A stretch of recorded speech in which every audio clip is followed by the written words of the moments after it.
Welcome back to day 14 of Reading Through the Bible 365. We have finished 2 weeks. I'm so proud of all of us.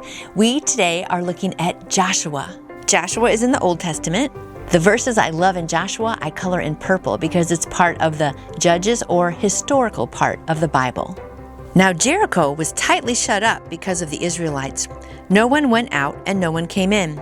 Then the Lord said to Joshua, "See, I have delivered Jericho into your hands, along with its king and its fighting men. March around the city once with all the armed men. Do this for 6 days. Have 7 priests carry trumpets of ram's horns in front of the ark.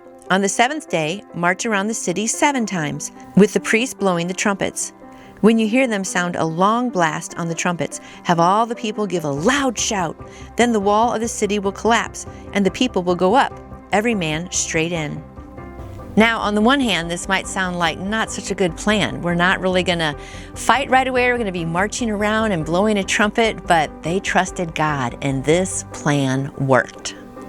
So Joshua, son of Nun, called the priests and said to them, "Take up the ark of the covenant of the Lord and have 7 priests carry trumpets in front of it." And he ordered the people, "Advance, march around the city with the armed guard going ahead of the ark of the Lord." When Joshua had spoken to the people, the 7 priests carrying the 7 trumpets before the Lord went forward, blowing their trumpets, and the ark of the Lord's covenant followed them.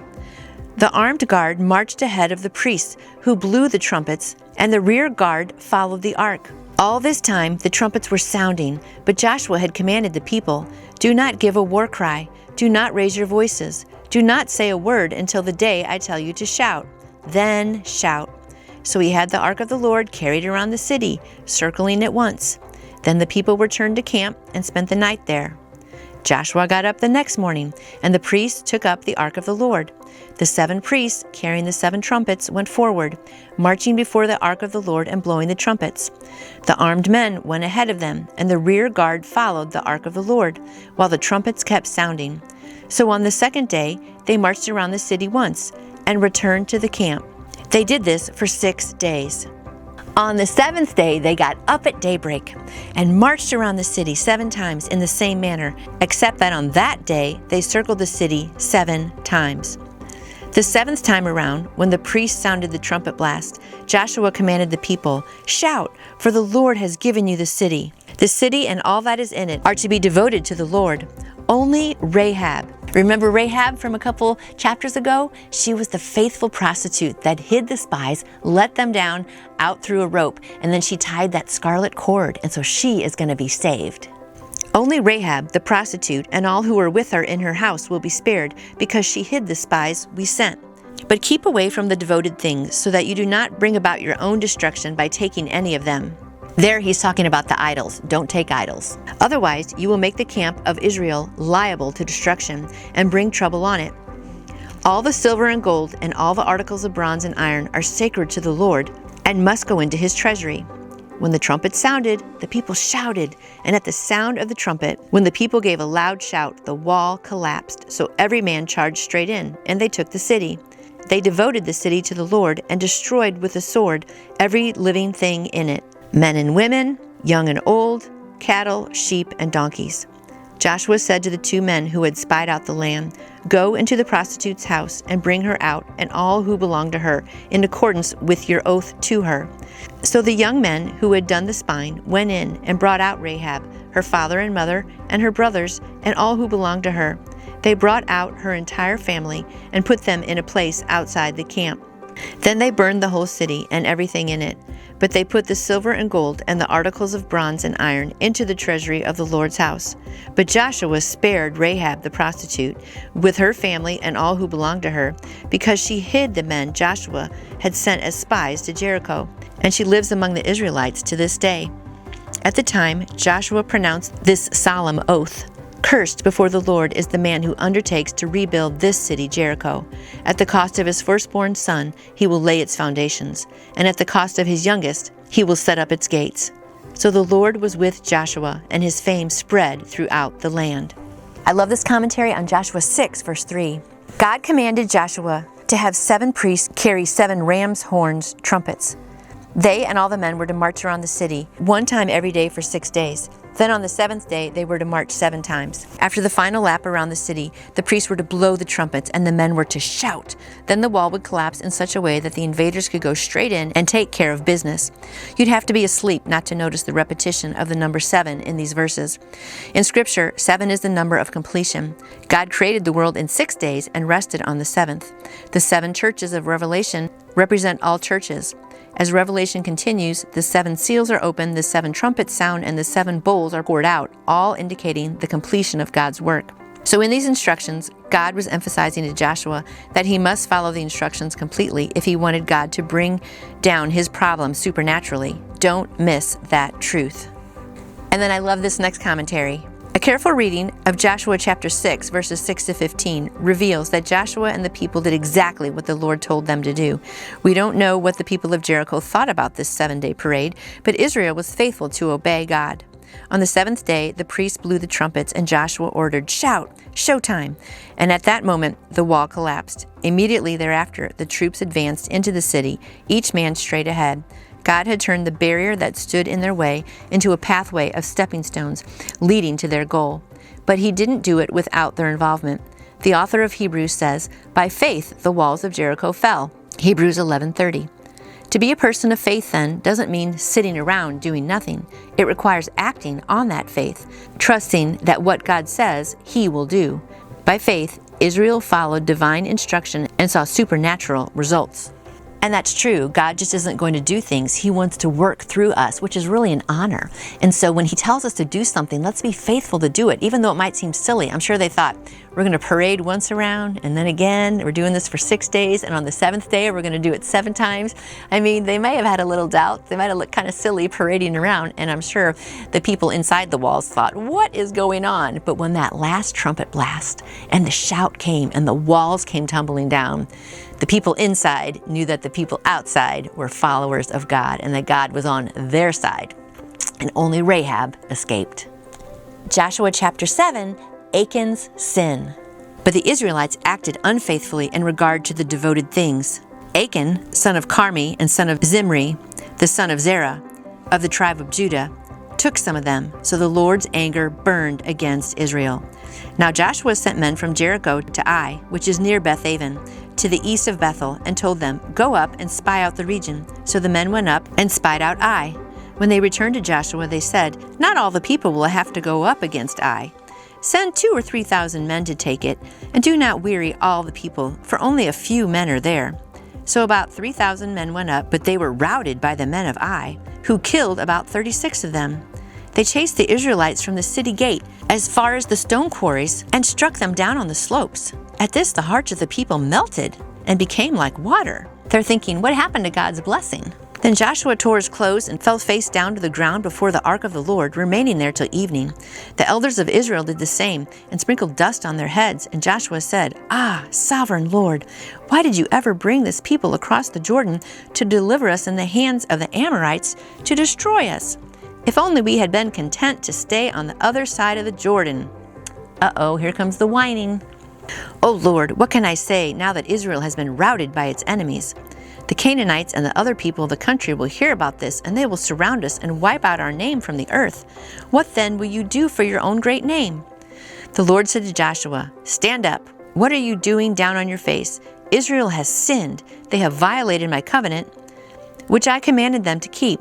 They have taken some of the devoted things they have stolen. They have lied. They have put them with their own possessions. This is why the Israelites cannot stand against their enemies. They turn their backs and run because they have been made liable to destruction. I will not be with you anymore unless you destroy whatever among you is devoted to destruction. Go, consecrate the people. Tell them, consecrate yourselves in preparation for tomorrow. For this is what the Lord, the God of Israel, says, that which is devoted is among you, O Israel. You cannot stand against your enemies until you remove it. In the morning, present yourself tribe by tribe. The tribe that the Lord takes shall come forward, clan by clan. The clan that the Lord takes shall come forward, family by family. And the family that the Lord takes shall come forward, man by man. He who is caught with the devoted things will be destroyed by fire, along with all that belongs to him.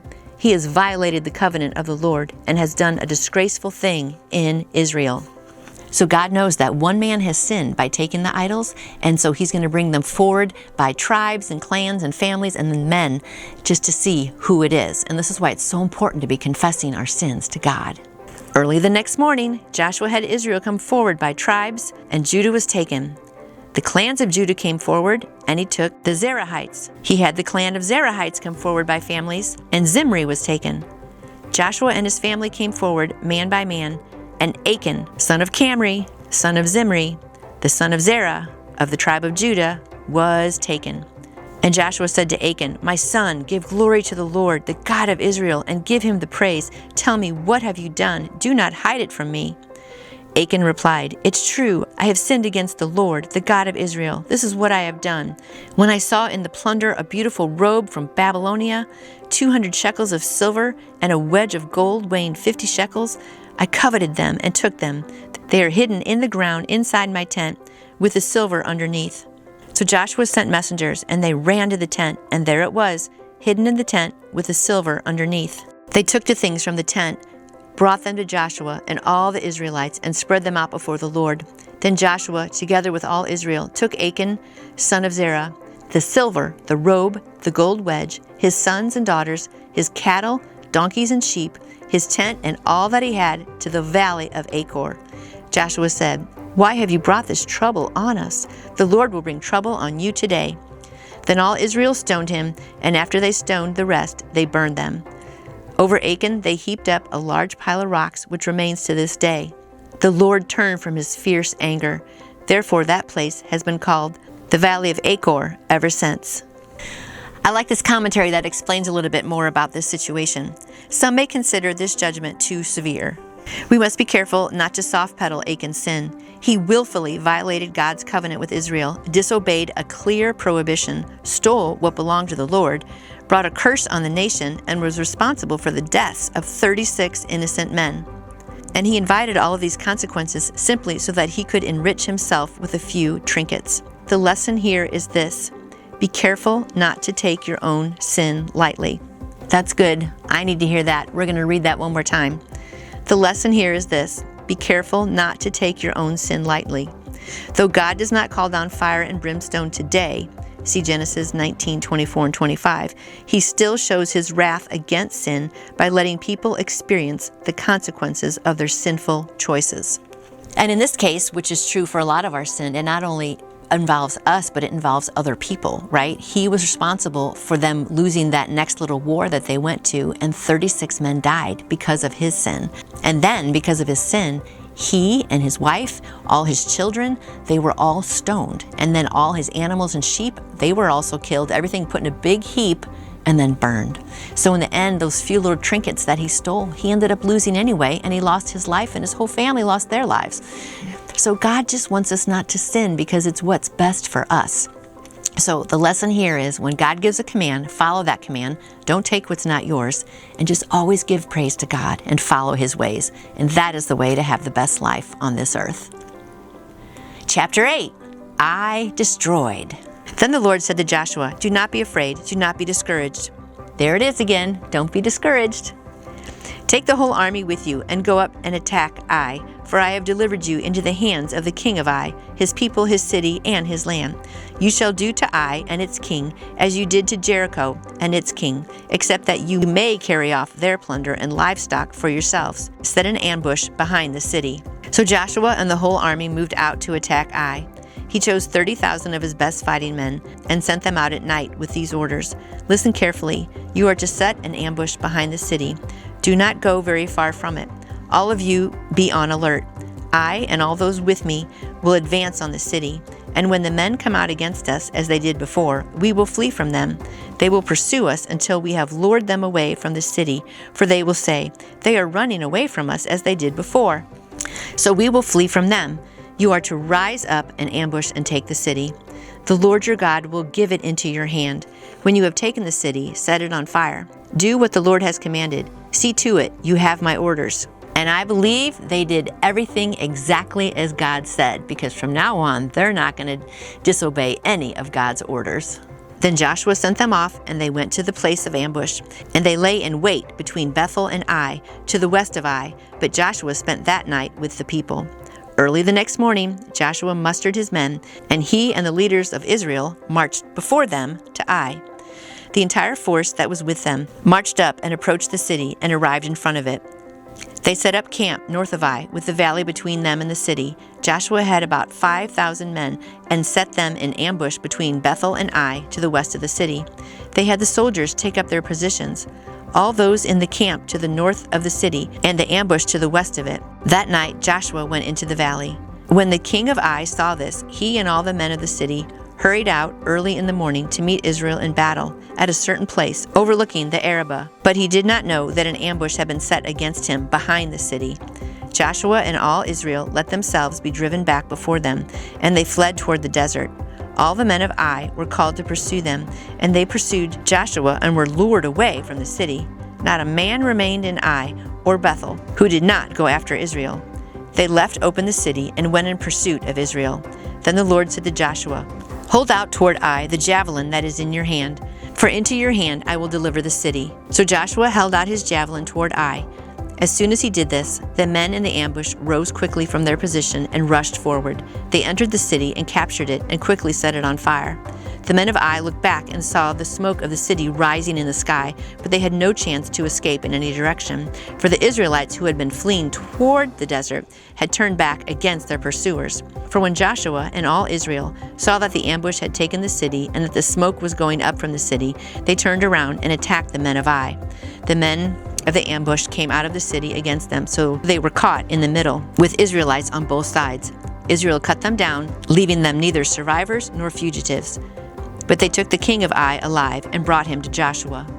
When Israel had finished killing all the men of Ai in the fields and in the desert where they had chased them, and when every one of them had been put to the sword, all the Israelites returned to Ai and killed those who were in it. 12,000 men and women fell that day, all the people of Ai. For Joshua did not draw back the hand that held out his javelin until he had destroyed all who lived in Ai. But Israel did carry off for themselves livestock and plunder of this city, as the Lord had instructed Joshua. So Joshua burned Ai and made it a permanent heap of ruins, a desolate place to this day. He hung the king of Ai on a tree and left him there until evening. At sunset, Joshua ordered to take his body down from the tree and throw it down in the entrance of the city gate, and they raised a large pile of rocks over it, which remains to this day. The covenant renewed at Mount Ebal. Then Joshua built on Mount Ebal an altar to the Lord, the God of Israel, as Moses the servant of the Lord had commanded the Israelites. He built in accordance to what was written in the book of the law of Moses, an altar of uncut stones on which no iron tool had been used. On it they offered to the Lord burnt offerings and sacrificed fellowship offerings. There, in the presence of the Israelites, Joshua copied on stones the law of Moses which he had written. All Israel, alien and citizens alike, with their elders and officials and judges, were standing on both sides of the Ark of the Covenant of the Lord, facing those who carried it, the priests, who were Levites. Half of the people stood in front of Mount Gerizim, and half of them in front of Mount Ebal. And Moses, the servant of the Lord, had formally commanded when he gave instructions to bless the people of Israel. Afterward, Joshua read all the words of the law, the blessings and the curses, just as it is written in the book of the law. There was not a word of all that Moses commanded that Joshua did not read to the whole assembly of Israel, including the women and children, and aliens who lived among them. And I have out here to the side, God's word for everyone. And they sat and they listened to it a long time. I mean, that was one long sermon right there, but they were patient and listened, and Joshua wanted to make sure that they all knew the word of the Lord so they could live the right way. And I have back here talking about the altar to remind the people of God's promises and God's faithfulness. Joshua chapter 9, the Gibeonite deception. Now when all the kings west of the Jordan heard about these things, those in the hill country, in the western foothills, and along the entire coast of the Great Sea, as far as Lebanon, the kings of the Hittites, Amorites, Canaanites, Perizzites, Hivites, and Jebusites, they came together to make war against Joshua. However, when the people of Gibeon heard what Joshua had done to Jericho and Ai, they resorted to a ruse. They went as a delegation whose donkeys were loaded with worn-out sacks and old wineskins cracked and mended. They put worn and patched sandals on the feet and wore old clothes. All the bread of their supplies was dry and moldy. Then they went up to Joshua in the camp of Gilgal and said to him and the men of Israel, "We have come from a distant country. Make a treaty with us." The men of Israel said to the Hivites, "But perhaps you live near us. How then can we make a treaty with you?" "We are your servants," they said to Joshua. But Joshua said, "Who are you, and where do you come from?" They answered, "Your servants have come from a very distant country, because of the fame of the Lord your God. For we have heard reports of him, all that we did in Egypt, all that he did to the 2 kings of the Amorites east of the Jordan, Sihon and king of Heshbon, and Og, king of Bashan, who reigned in Ashtaroth. And our elders and all those living in our country said to us, 'Take provisions, go and meet them, and say to them, We are your servants. Make a treaty with us.' This bread of ours was warm when we packed it at home on the day we left to come to you. But now see how dry and moldy it is. And these wineskins were filled with new, but see how cracked they are. And our clothes and sandals are worn out by the very long journey." The men of Israel sampled their provision, but did not inquire of the Lord. You should always inquire of the Lord. Then Joshua made a treaty of peace with them to let them live, and the leaders of the assembly ratified it by oath. 3 days after they made the treaty with the Gibeonites, the Israelites heard that they were neighbors living near them. So the Israelites set out, and on the 3rd day came to their cities, Gibeon, Kephirah, Beeroth, and Kiriath-jearim. But the Israelites did not attack them, because the leader of the assembly had sworn an oath to them by the Lord, the God of Israel. The whole assembly grumbled against the leaders, but the leaders answered, "We have given them our oath by the Lord, the God of Israel, and we cannot touch them now. This is what we will do to them. We will let them live, so that wrath will not fall on us for breaking the oath we swore to them." They continued, "Let them live, but let them be woodcutters and water carriers for the entire community." So the leader's promise to them was kept. Then Joshua summoned the Gibeonites and said, "Why did you deceive us by saying, 'We live a long way from you,' while actually you live near us? You are now under a curse. You will never cease to serve as woodcutters and water carriers for the house of my God."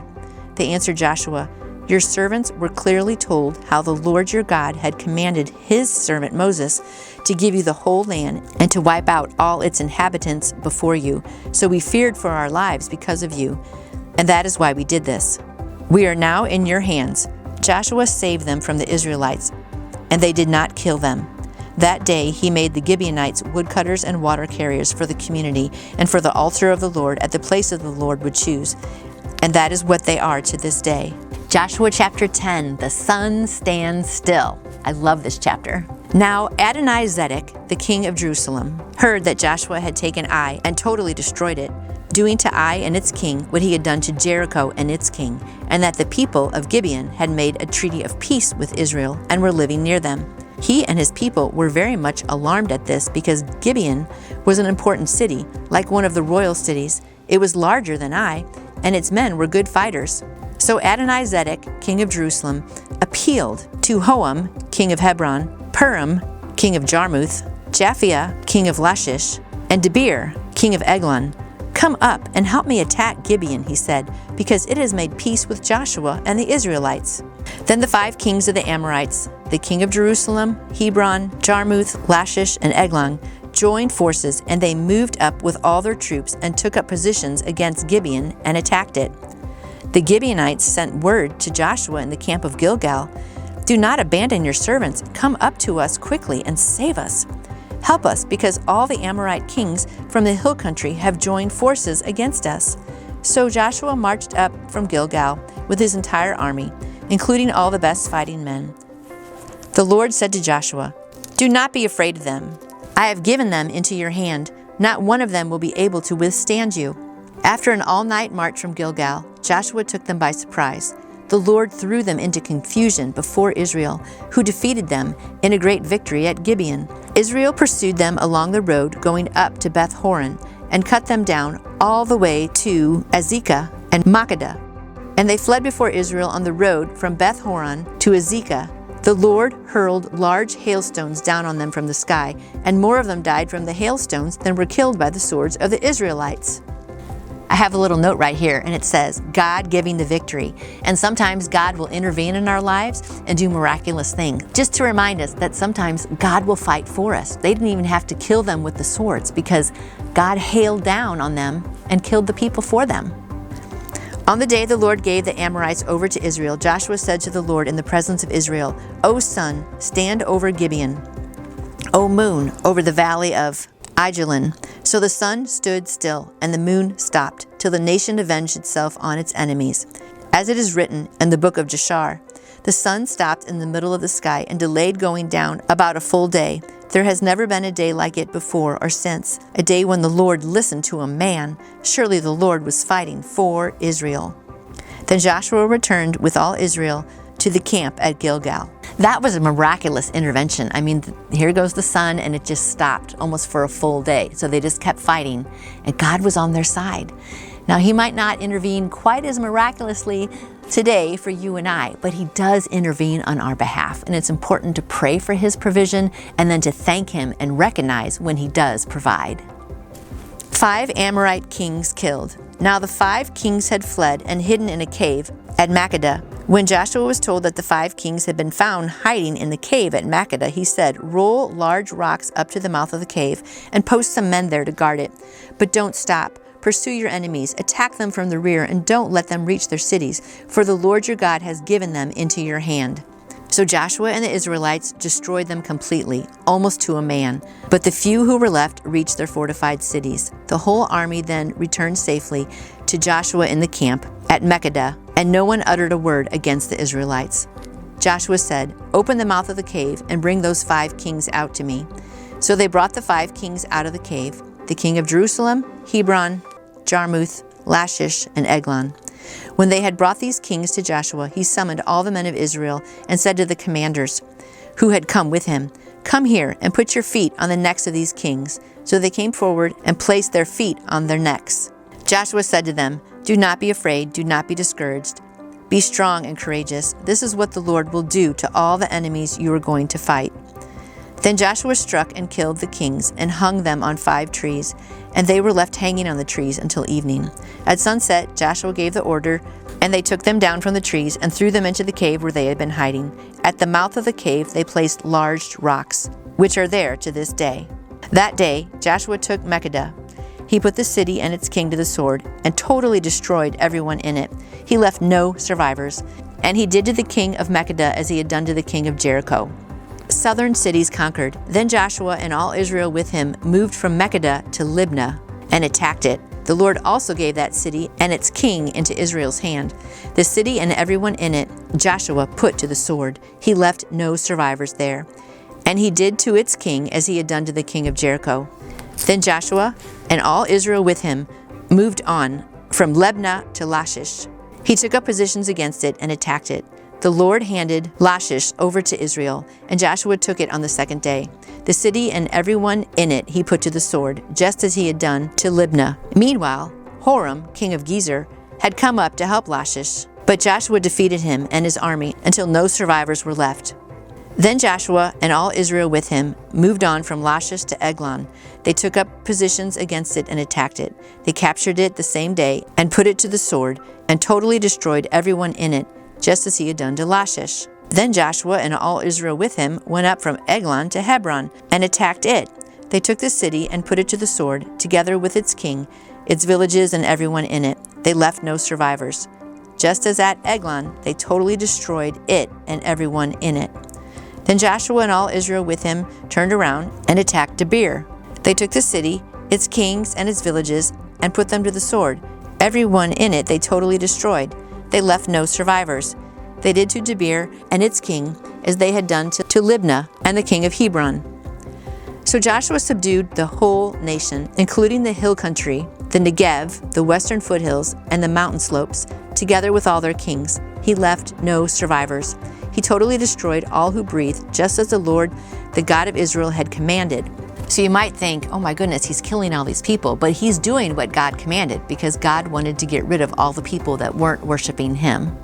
Joshua subdued them from Kadesh Barnea to Gaza, and from the whole region of Goshen to Gibeon. All these kings and their lands Joshua conquered in one campaign, because the Lord, the God of Israel, fought for Israel. Then Joshua returned with all Israel to the camp at Gilgal. One last note I have over here on the side, that they obeyed God and that God gives the victory when you follow him. And it's true, they couldn't do all that on their own, but God over and over again just kept turning over all these kings, all these cities, all the people, because it was God's plan, and Joshua was simply following what the word of the Lord told him to do. We need to be that obedient too when we hear the word of the Lord. Commentary on Joshua 10:28. These verses chronicle the conquest of the southern part of the Promised Land by Joshua and Israel. One city after another was defeated until Joshua conquered the whole region. The point is that God made good on his promise, just as he said, "I have given you every place where the sole of your foot treads. No one will be able to stand against you." But this was a conditional promise. God would deliver the land only if Joshua and the people were faithful to do what he commanded. We know this is the case by looking at what happened to the previous generation. They wandered in the desert for 40 years and died there because they sinfully refused to pursue what God had promised them. See Numbers 13:14. I think they learned their lesson. They saw their fathers and grandfathers disobey, and they wandered for 40 years. And now God's saying, take two. We're going to give you another chance to do this, but you got to follow what I'm doing. So it's kind of like in the movies, when they have to do take after take. It's like God is saying, take two. Israel, let's see if you can get it right this time. So, if you want to enjoy the purposes God has for your life, you must trust him and follow through on what he asks of you. His promises are guaranteed, but not automatic. Remember, without faith, it is impossible to please God, since the one who draws near to him must believe that he exists and that he rewards those who seek him. Hebrews 11:6. So what we saw in these chapters is when they disobey God, like Achan did, and take things they're not supposed to, God is going to punish the whole community and that person also. But when you obey God, Joshua then went on this long campaign, and city after city after city fell because he was following God. So when we obey God, life is going to be good. So let's not disobey, but let's obey today.